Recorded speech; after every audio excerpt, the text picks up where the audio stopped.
Ok, pessoal, boa tarde. Vamos dar início à nossa aula de educação corporativa.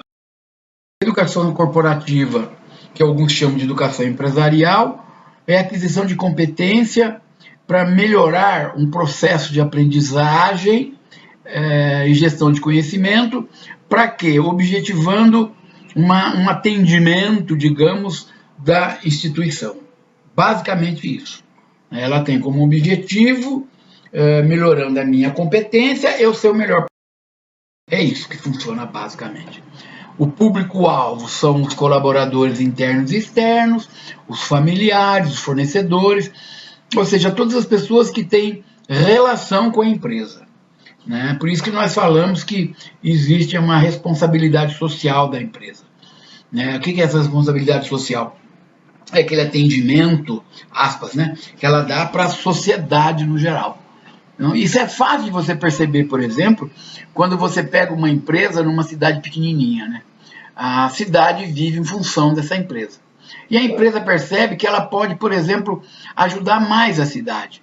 Né? Então, ela pode, por exemplo, apesar dos impostos que ela paga para a prefeitura, ela pode fazer com que tomar atitudes, ações diretamente para a comunidade, né? Além do imposto que ela paga e tudo mais. Por quê? Porque ela percebe que a cidade fica mais feliz, as pessoas ficam mais felizes, e isso reflete na própria execução do trabalho.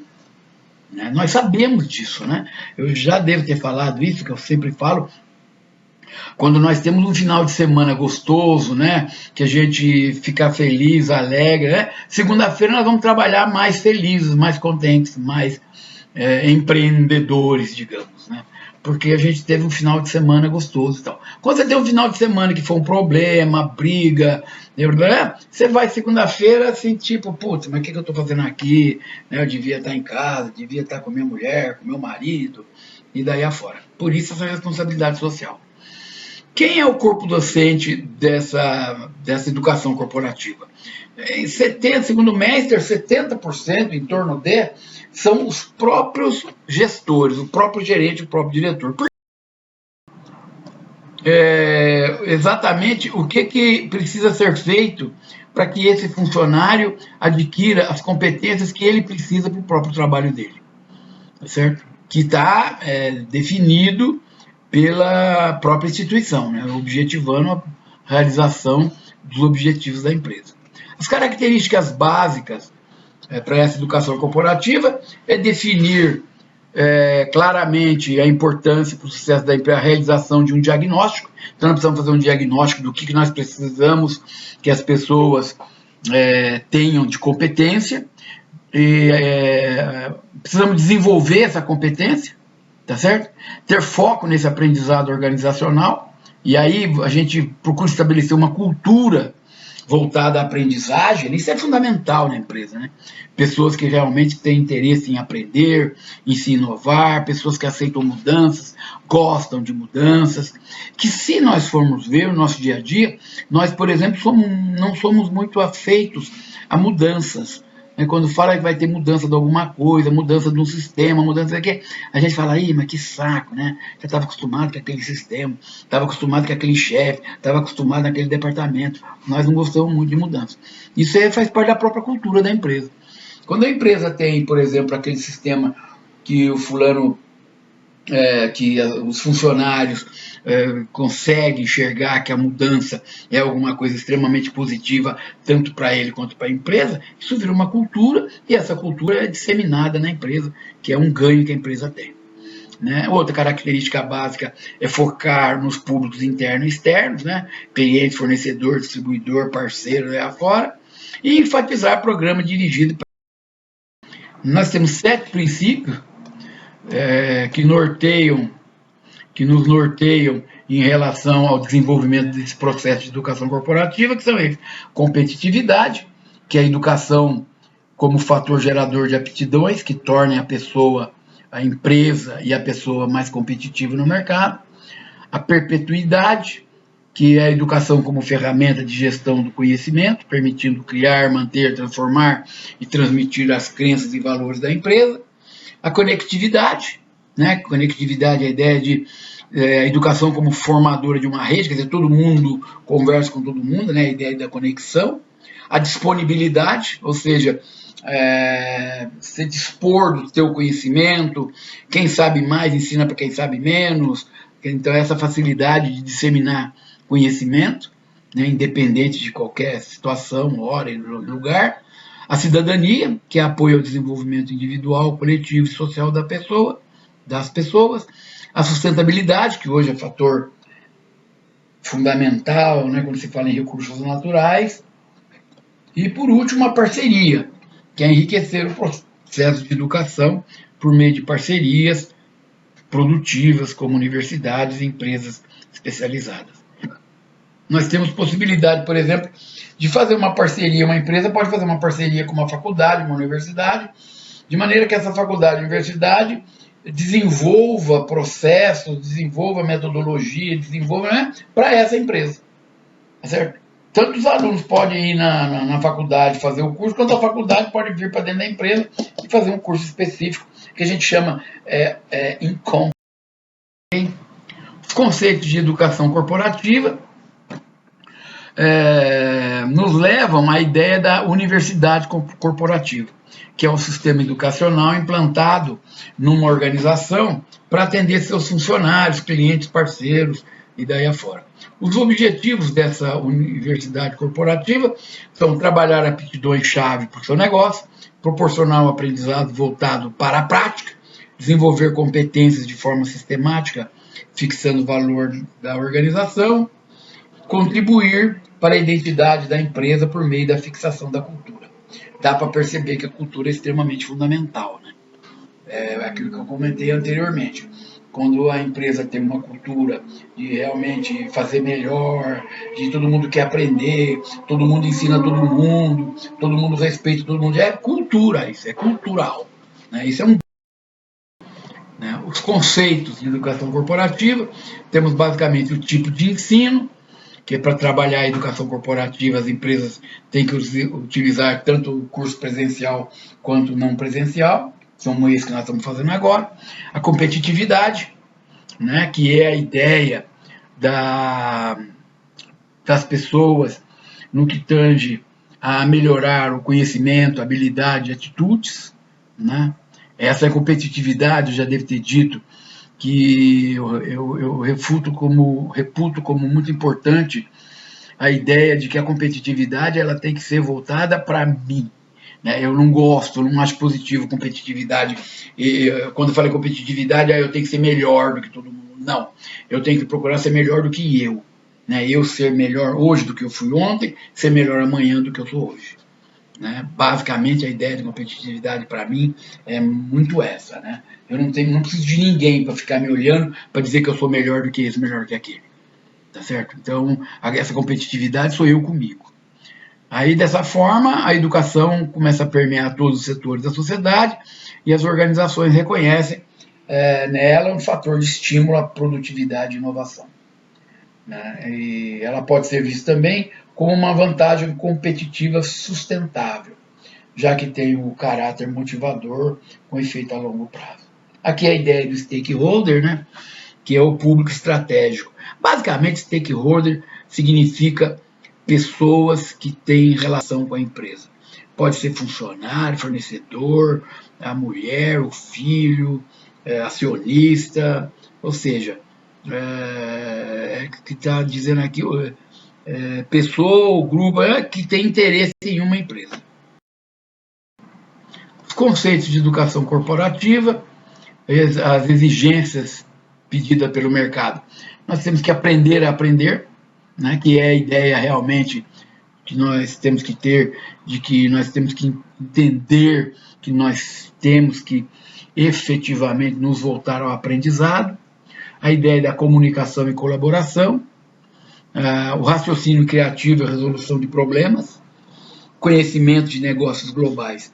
Você percebe que nesses quesitos nós temos a necessidade de procurar sempre estarmos inovando, para que nós possamos sempre ser competitivos conosco mesmo, hoje melhor do que ontem. né?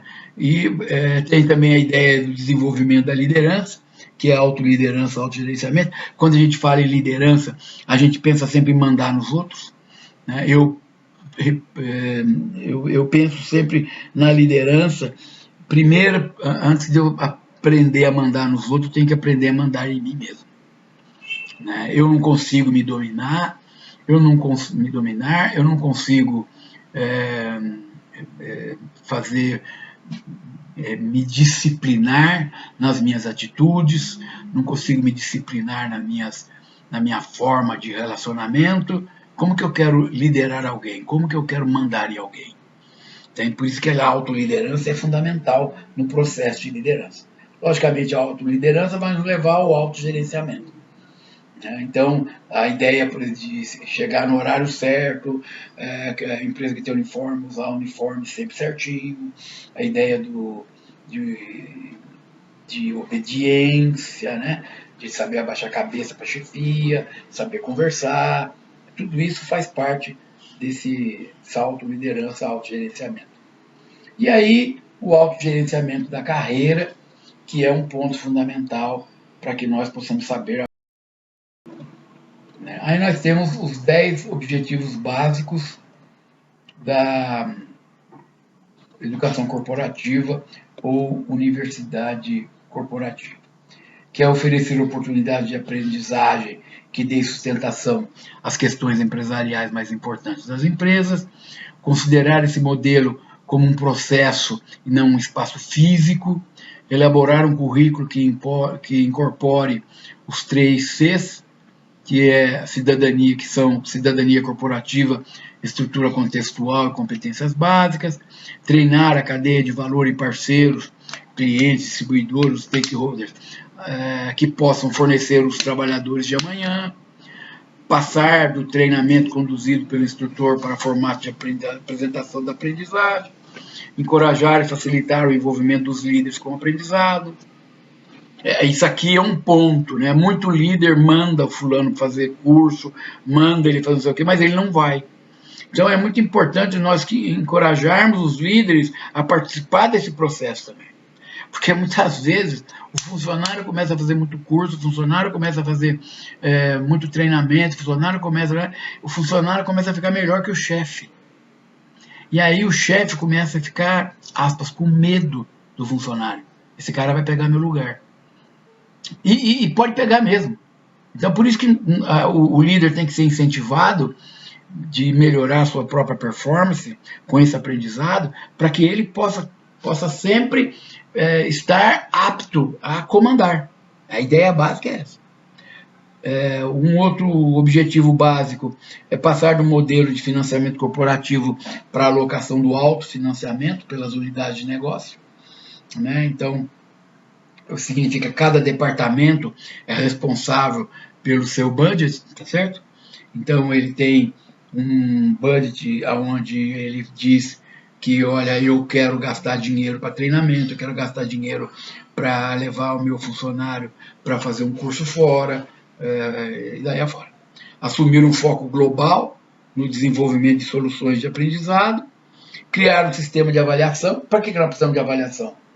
Porque nós precisamos saber se o que eu estou fazendo está dando resultado, está sendo bom, eu estou gastando dinheiro. Eu, empresa, estou gastando dinheiro. Está valendo a pena? Né? Qual é o resultado desse processo todo? Às vezes eu chego à conclusão que não está valendo a pena. O que eu faço? Eu sou obrigado, às vezes, a reestruturar o processo. Sou obrigado, quem sabe, é a hora que muitas empresas pegam um consultor externo, para que esse consultor possa fazer o quê? Para que ele possa repaginar, digamos assim, esse processo como um todo educacional, para que o meu investimento comece a, digamos, ser produtivo. E, por último, utilizar a universidade corporativa para obter vantagem competitiva e entrar em novos mercados. Ok. Treinamento e desenvolvimento. A ideia de treinamento e educação corporativa. O treinamento trabalha as competências individuais. A educação corporativa trabalha as competências críticas do negócio. No treinamento, tem ênfase nas necessidades pontuais dos colaboradores, individualmente. Na educação corporativa, eu tenho ênfase nas necessidades e estratégias do negócio. No treinamento, eu tenho foco em melhorar a habilidade e competência, visão de curto prazo. Da educação corporativa, eu já tenho uma visão de longo prazo, que é o aumento da competitividade e produtividade. É lógico, tem que pensar a longo prazo, porque eu não consigo, da noite para o dia, melhorar a competitividade e produtividade da minha empresa. Eu tenho que ter uma visão de longo prazo. Por isso, aquilo que nós falamos lá atrás do investimento. Às vezes é um investimento grande para eu ter esse resultado lá na frente. No treinamento, aprendizagem passiva, que o aluno recebe o conhecimento pronto para assimilação, e na educação corporativa, aprendizagem ativa. O aluno é o próprio protagonista do seu desenvolvimento. A ideia da educação formal com a corporativa. A educação formal necessita de credenciamento e reconhecimento oficial, que é o que vocês têm aqui na faculdade, né? Você vai sair com um diploma, que é reconhecido pelo MEC. Na educação corporativa, dispensa credenciamento oficial, seu reconhecimento é um mercado. Então você melhora, você aprende mais, você melhora a sua performance, a sua forma de atuar, mas o mercado reconhece isso de você, né? Na educação formal tem diploma, que tem que ser registrado. Na educação corporativa, o diploma não tem nenhum registro, né? O que vale é a aprendizagem. Na educação formal, cursos e programas são regulados por lei, estruturados segundo normas do MEC. E educação corporativa, cursos e programas são livres, atende à necessidade da empresa. Quem que define isso? Um bom RH, um bom chefe, né? O bom funcionário, o funcionário pode dizer, olha, eu acho que nós estamos precisando de um treinamento de tal forma, em tal sentido. Né? Na educação formal, estrutura organizacional baseada em colegiados, burocratizando decisões rápidas. Na corporativa, estrutura organizacional livre de órgãos colegiados, de versões estratégicas mais ágeis. Então, você vê, por exemplo, que um processo está errado, você vai lá, fala para o chefe, o processo está errado, o chefe vai lá, fala para o diretor, muda o processo do dia para a noite. Né? Na educação formal, exigências sobre estrutura de oferta de períodos letivos, né, anual semestral. Na corporativa, tem flexibilidade. Pode ser feito no final de semana, pode ser feito à noite, pode ser feito de dia, pode dar uma semana, não vem trabalhar, vai estudar, vai fazer, enfim, dá para fazer o que quiser. Na educação formal, currículo, diretrizes curriculares nacionais, corpo docente acadêmico dissociado da realidade profissional, isso é muito comum, né? Você pega isso muito, por exemplo, em faculdade federal, onde o corpo acadêmico faz mestrado, graduação, mestrado, doutorado, e depois ele vai ser professor. Quer dizer, muitas vezes pode acontecer dele ter alguma coisa fora do centro acadêmico, né, da área acadêmica, ser um consultor, ter contato com empresa. Isso não é muito fácil, digamos, né, porque o professor, esse doutor que está nessa faculdade federal, ele tem horário para cumprir lá dentro, ele tem que dar aula, tem que fazer pesquisa. Às vezes ele não tem tempo para ir para fora do mercado. Quando ele vai para fora do mercado, que aí às vezes ele está tão defasado que ele não consegue mais entrar. Isso é um problema muito sério. Né? Na educação corporativa, o currículo é, digamos, sob medida. O corpo docente é altamente profissional, praticando o que transmite ao educando. Quer dizer, o cara faz um determinado trabalho e ele mostra para as pessoas como é que ele faz. Né, para o educando, como que ele faz. É lógico, né, eu já coloquei aqui, não desqualificar a universidade acadêmica, então eu não vou estudar mais, eu vou trabalhar, não é assim que funciona. Né? Não sei, honestamente, infelizmente, né, mas nós temos necessidade do diploma. Né? O diploma é uma qualificação. Né? Essa qualificação, ela nos dá, por exemplo, uma visibilidade no mercado. Né? Porque às vezes você é um excelente torneiro mecânico, por exemplo, né? Mas até um determinado cargo operacional você vai. Para ir para um cargo maior, você precisaria do diploma. Isso é muito comum acontecer. Motivo pelo qual muitas pessoas, depois de estar trabalhando com bom salário, voltam para pegar diploma. porque às vezes é o diploma mesmo, né? Infelizmente, pelo amor de Deus, fica só entre nós aqui, mas é uma... As diferenças entre universidade tradicional e corporativa é que a tradicional desenvolve competências essenciais para o mundo do trabalho, de forma mais ampla, né? A nossa universidade. A corporativa desenvolve competências essenciais para o trabalho, né? De forma ampla, mas é o trabalho, né? Tem um objetivo ali. A tradicional aprendizado é baseado em formação conceitual universal, e a corporativa, aprendizagem baseada na prática de negócios e valores organizacionais. Na tradicional, desenvolve competências essenciais para o mundo do trabalho de forma ampla, e a corporativa desenvolve competências para o mundo do trabalho. A universidade tradicional desenvolve a cultura acadêmica, a corporativa desenvolve a cultura da empresa. A tradicional forma cidadão competente para gerar sucesso nas instituições e sociedade, e a corporativa forma cidadão competente para gerar resultado na empresa e cliente. Usado isso. Muito bom. 10 hábitos comuns a empresas de sucesso. Resiliência do empreendedor. A ideia da resiliência, basicamente, nos traz a ideia de que a empresa não sai do lugar se o seu gestor não tiver habilidade de persistir nos seus objetivos e contornar situações que não saem como previsto. Esse contornar situações é resiliência. Então, a ideia da resiliência, basicamente, o que é? É você ter um determinado projeto, um determinado processo, você desenvolver alguma coisa e, por exemplo, o seu chefe fala que não é assim, que não está bom, que não sei o quê. Quem não tem resiliência fala, esse cara é chato, pô, a gente faz um negócio, o cara não reconhece nada, então eu não vou fazer mais nada. Isso é falta de resiliência. Resiliência, o que é? O que está errado, chefe? Isso aqui está ruim, você não sabe fazer, isso aqui está pá, e fala, tudo bem. Você pega o negócio, volta lá e vai, trabalha. Leva lá, ele, não, mas você ainda não viu isso, eu te falei. Você volta lá, isso é resiliência. É igual você em sala de aula, né? Às vezes você não entende a matéria, o professor não explica direito, o professor explica de uma forma tal que você não consegue, você fala, não dá essa matéria, eu não sou para esse curso, você sai e vai embora. Isso é falta de resiliência. Resiliência o que é? Não, eu quero me formar, eu estou aqui para me formar, estou no primeiro semestre, eu vou entender isso aí. Pô, o professor falou uma porção de coisa, eu não entendi nada que esse cara falou. Cato de professor, desgraçado, né? Não dá matar desgraçado. Antes de matar, o que você faz? Você vai lá na biblioteca, você vai não sei o quê, pega a matéria, começa a estudar, começa a ver, conversa com um colega, conversa com outro, presta atenção à aula, desliga o celular, desgraçado celular. Né? Aí o que acontece? Você começa a focar mais, aí você começa a perceber que o que o professor fala tem um certo sentido, tem uma certa lógica, e aí você começa a melhorar, você fala, nossa, não, a matéria não é tão difícil. Isso é ser resiliente. A empresa precisa disso. É lógico, aquilo que eu sempre falo, a empresa não é nada. Quem que é? É a pessoa.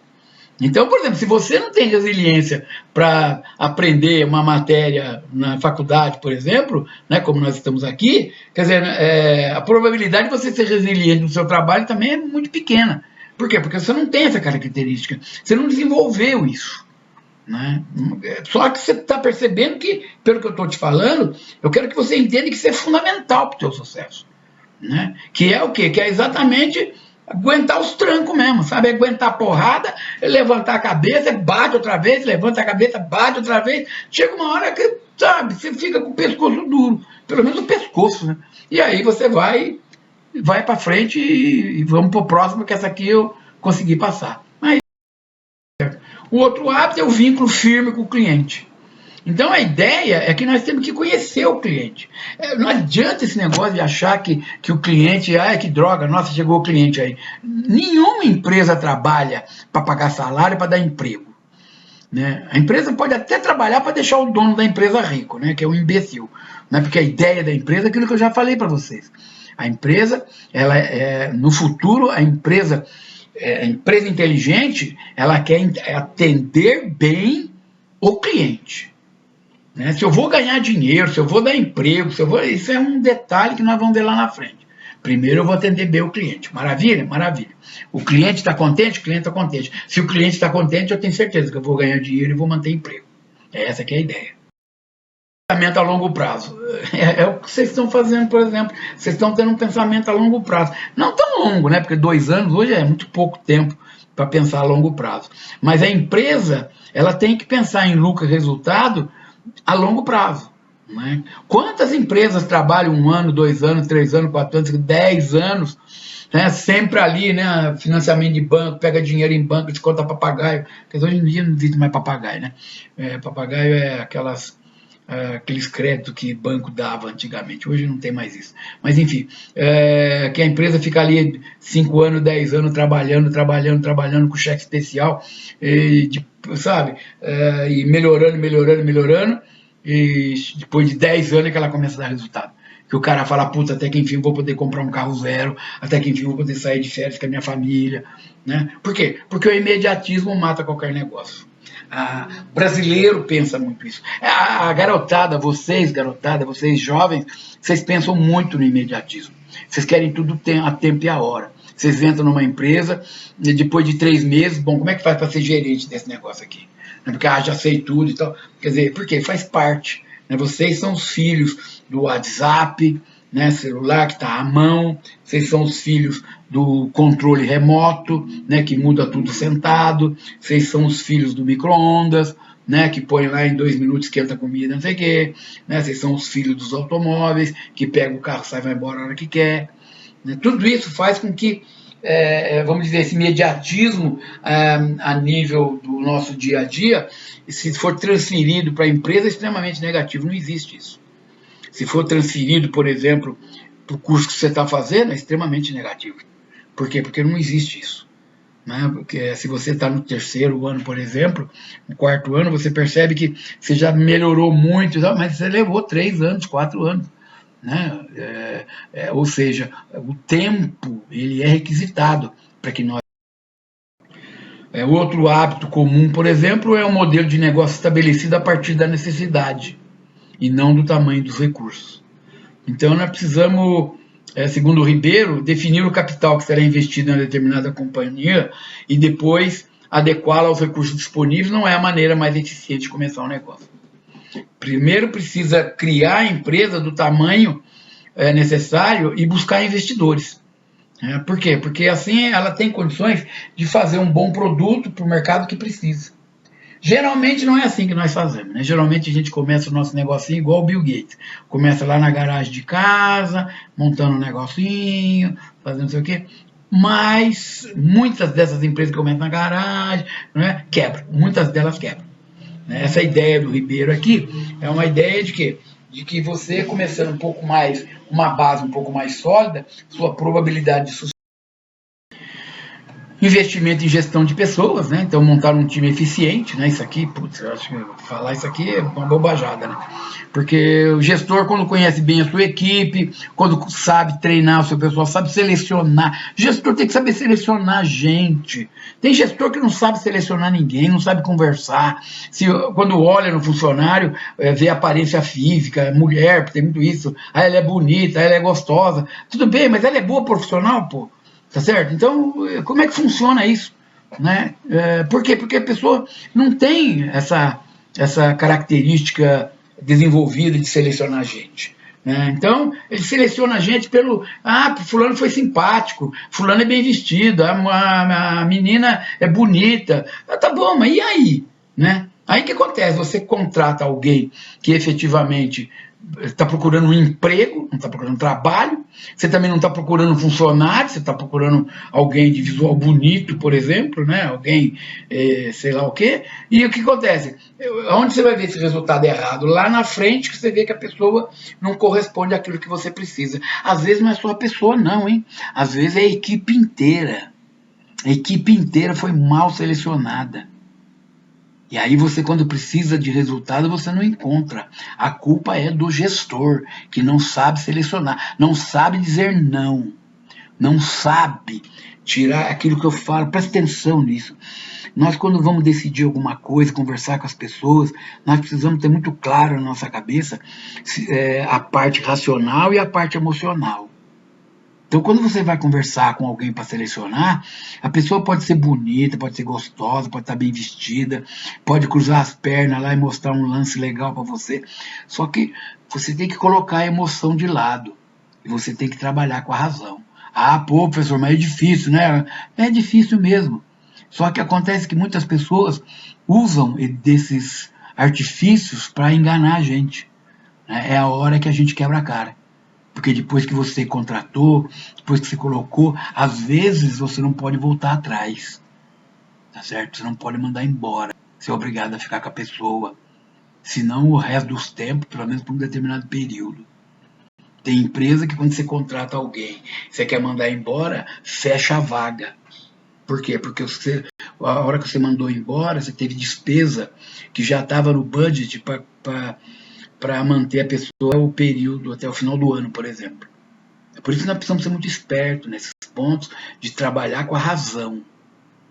A razão, ela nos leva para o ponto de tranquilidade, para o ponto efetivamente que nós precisamos estar para poder ter uma boa decisão.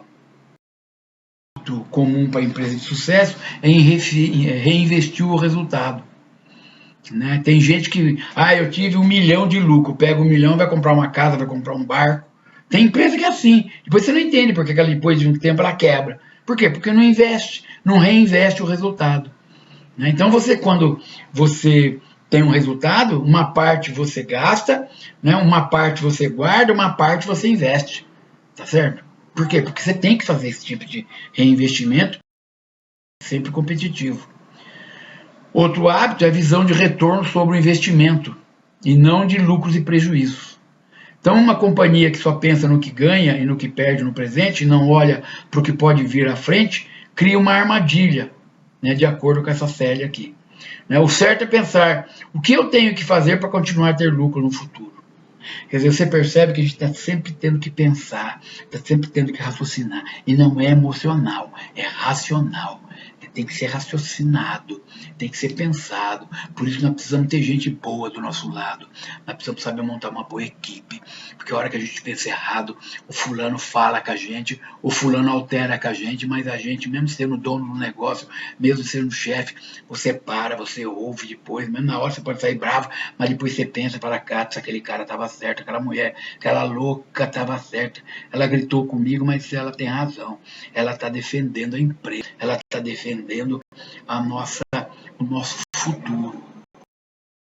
O item 8 dos 10 hábitos é investimento na construção da marca. Então nós precisamos ter essa ideia de ter uma marca sólida e respeitada. É igual você, né? Por exemplo, você não tem medo de tomar uma Coca-Cola, certo? Você não tem medo de comprar um tênis da Nike. Por quê? Porque são marcas consagradas, né? Pode até ter um dedinho na Coca-Cola, mas aí você vai lá, compra, e ganha uma grana. A inovação é outro hábito. Então a empresa tem sempre que estar inovando, sempre pensando em alternativas que mostre para a sociedade que ela está sempre em crescimento. É aquilo que eu gosto sempre de, eu sempre dou exemplo, por exemplo, a fábrica de chocolate. Né? Eles estão sempre lançando um chocolatinho novo, sempre lançando um segredo novo. Né? Por quê? Porque é para mostrar que está sempre. O 10º hábito comum para a empresa de sucesso é a responsabilidade social e civil.